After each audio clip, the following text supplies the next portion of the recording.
Hello everyone welcome back to my YouTube channel.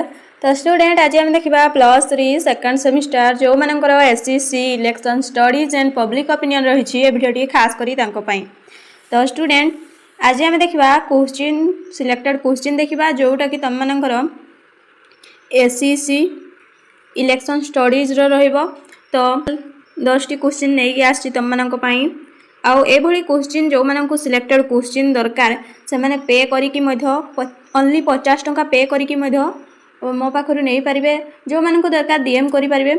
Then start करवा। प्रथम question रही तुम मानकर निर्वाचन अध्ययन गुरुत्व लेख। सेकेंड क्वेश्चन जनमत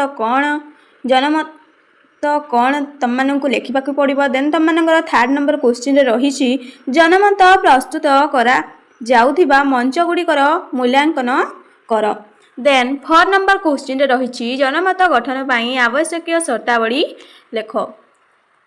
5 नंबर क्वेश्चन रही जनमत गठन अर्थ गुरुत्व एवं विशिष्ट गणतंत्र भूमिका वर्णना कर। देन रही तुम मानकर गणमाध्यम कौन लेख। संघ क्या कह जाए।